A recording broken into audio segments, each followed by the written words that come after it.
हम हैं देश के एकमात्र ग्रामीण नारीवादी न्यूज चैनल। हमारा समर्थन करें, यूट्यूब चैनल सब्सक्राइब करें, खबरें लाइक करें और वेबसाइट पर सदस्य बनें।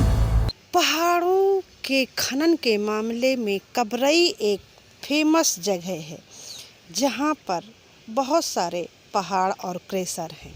यहाँ इस खनन के चलते प्रदूषण की वजह से धुंध छाई रहती है और लोग कई तरह की बीमारियों का शिकार होते हैं। लेकिन जब हमने इस पर कवरेज किया और लोगों से जानना चाहा, तो लोग बताने से डरते हैं।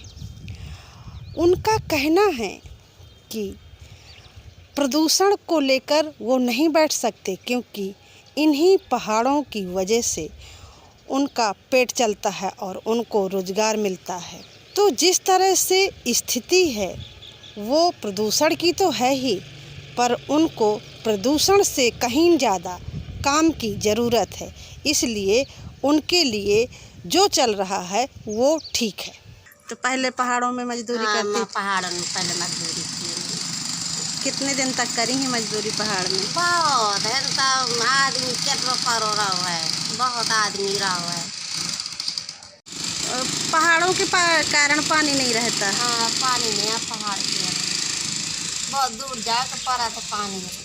कहाँ से लाती हैं फिर पानी? यहाँ से क्रेशर से कुटुम्ब महाराज का यहाँ है, तो यहाँ से ले आते हैं क्रेशर से। क्यों पहाड़ी इलाके में पानी नहीं होता क्या? पानी तो होते, नल जैसे लागे तो पानी नहीं निकला था, उसको लगवावत नहीं आगे की वजह से पत्थर पड़ जाते हैं। तो इन पहाड़ों में हमेशा खनन होता रहता है? हाँ, हमेशा बंद है, कनो चालू है। तो इससे आप यही मोहल्ले में रहते हैं, प्रदूषण नहीं फैलता? फैला तो का करो जाओ, गड्ढा उड़ाती पहनने खराब है, भीतर घुसा है, मजबूरी है ना। कहीं भी तो सुना का नहीं आया हमार। मान लिया कि जब खाना बनाता है तो खाना मजा आ रही है, मड़ी काम कराते तो घरों मजा आ रही है। यहाँ पर खनन से मतलब जो प्रदूषण फैलता है उससे कुछ दिक्कतें होती हैं लोगों को? अब दिक्कतें तो होती ही है, मान लो प्रदूषण जो कैसे से धूल से जो तो किस तरह का प्रदूषण फैलता है और क्या दिक्कतें आती हैं? अब यही प्रदूषण से जो है तो आदमी को जुकाम होता है। अच्छा, ये बताइए कि खेती में भी कुछ असर पड़ता है इस प्रदूषण का? खेती में क्यों नहीं पड़ता, खेती में भी प्रदूषण का असर पड़ता है। डस्ट जाती है तो उसमें पैदावार कम होती है। देखिए, पर्यावरण बुरी तरह से बर्बाद हुआ। जो भी बर्बादी हुई है सिर्फ इसी कारण से हुई है, खनन की वजह से। और इसमें सरकार का पूरी तरीके से हाथ है। जहाँ भी पहाड़ हैं, जहाँ भी नदियाँ हैं, कोई ऐसी जगह नहीं है जहाँ पे खनन न हो रहा हो।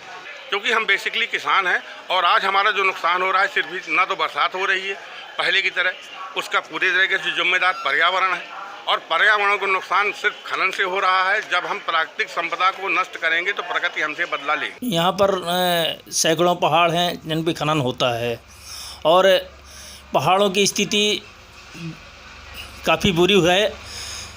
200-300 फुट की गहराई में जो है पहाड़ चल रहे हैं। लोग जो गरीब मजदूर हैं जान जोखिम में डाल के अपना काम जीविकोपार्जन करते हैं, क्योंकि उनको मेहनत करनी है, मजदूरी करनी है, तभी उनका भरण पोषण होना है। अपने परिवार का पालन पोषण करने के लिए अपने जीवन को दांव में लगा के जो है काम करते हैं। यहाँ में पेड़ों का अभाव है।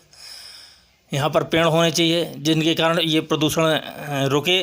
और डस्ट जो क्रेशरों से डस्ट उड़ती है उसके द्वारा जो है यहाँ पर बहुत से लोग बीमार रहते हैं। श्वास की बीमारी हो गई, जुखाम वगैरह, एलर्जी इस प्रदूषण के कारण होते हैं। कभी लोग आवाज़ नहीं उठाते हैं इन चीज़ों को? आवाज़ उठाते हैं, उस आवाज़ को दबा दिया जाता है। यहाँ पर ना तो जैसे मान लीजिए कोई सुबह मॉर्निंग वॉक पे जाना चाहे तो कोई ऐसी जगह नहीं है जहाँ पे प्रदूषण ना हो।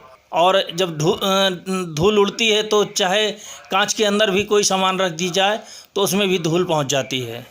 केवल सरकारी ही नहीं, हम सबका कर्तव्य है कि पर्यावरण को रोकने के लिए क्रेशरों में ज़्यादा से ज़्यादा पेड़ लगाए जाएं और जहाँ से डस्ट उड़ती है वहाँ पर फव्वारे लगाए जाएं, जिससे डस्ट दूर ना फैल सके। और जब पेड़ होंगे, ऊंचाईदार पेड़ होंगे, तो हो सकता है कि उनसे जो है प्रदूषण कुछ कम हो। और ज़्यादा से ज़्यादा छायादार पेड़ हों। अच्छा, यहाँ पर कितने टोटल क्रैशर होंगे और पहाड़ होंगे? लगभग 400 के आसपास क्रेशर होंगे और 300 350 के आसपास लगभग पहाड़ चल रहे होंगे, पर जो खदानें चल रही हैं लगभग चल रही होंगी। अवैध खनन की ये जितनी भी बालू की इनकम है, मुश्किल से 2-3% जमा होती हो सरकार में तो होती हो, नहीं सब नेता और अधिकारी खा जाते हैं। जब नदियों की बालू निकाल ली जाएगी, एक साल में कम से कम 200 फीट 300 फुट गहरी नदियाँ कर दी जाती हैं, बालू निकाल ली जाती है, उतना ही पानी नीचे चला जाता है जितनी बालू निकल गई। दैवीय आपदाएं जल्दी आएंगी, जल्दी आदमी मरेगा यहाँ का। ये साजिश है बुंदेलखंड के प्रति नेताओं की। मसला ये है कि चूँकि हमारे यहाँ पहले ऑलरेडी इतना खनन में ओवरलोडिंग ट्रकों से और ट्रैक्टरों से और तमाम अन्य जो साधन हैं छुटभइये लोगों के, उनसे होता है। तो जो नदी है जो यहाँ पे 8 महीने सूखी रहती है, आपका जलधारा उसकी मृत हो जाती है, तो फिर उसका क्या होगा। 1992 के बाद में बांदा में बाढ़ नहीं आई, तो जो बालू है मोरम है वो 1992 वाली ही चल रही है। अब तो ये स्थिति हो गई, केन के आसपास का जो कछार है, जो कगारें हैं मिट्टी की, उनको खोद रहे हैं। ये 2 फुट नीचे हटाते हैं मिट्टी खेत की और किसान से एग्रीमेंट है, उसके नीचे मोरम निकाल रहे हैं। उससे क्या हो रहा है, डूब क्षेत्र बढ़ रहा है। बाढ़ नहीं आ रही, ये अलग बात है, लेकिन नदी का कटान बढ़ रहा है। नदी के आसपास का जो फॉरेस्ट एरिया है वो खत्म हो रहा है, वन आच्छादित क्षेत्र खत्म हो रहा है। हमारे जो जलचर हैं वो खत्म हो रहे हैं। उधर आप खनन भी कर रहे हैं, खनन इस तरीके कर रहे हैं कि हैवी पोकलैंड और लिफ्टर लगा करके खनन कर रहे हैं। नदी को तो आपने बना दिया है अपनी निजी बपौती, जबकि वो समाज की संपत्ति है, राष्ट्र की संपत्ति है। किसी भी नदी में अगर रेत खत्म हो गई, उस नदी को मरने से कोई नहीं बचा सकता। ये बताइए, सवाल तो ये सबसे बड़ा खड़ा हो रहा है कि बुंदेलखंड में जो फोकलैंडों के द्वारा खनन कराया जा रहा है, अधिकारी प्रशासनिक अधिकारियों से लगा के, सरकार से लगा करके सहमति के लेन देन तह तक का, इसमें पहली बात तो बुंदेलखंड रेगिस्तान के स्तर पर जा रहा है। क्योंकि जब आज ये स्थिति खड़ी हो गई है कि हैंडपंप जवाब देने लगे हैं पानी से, तो गर्मी में स्थिति क्या आ जाएगी कि पब्लिक पानी कहाँ से पिएगी।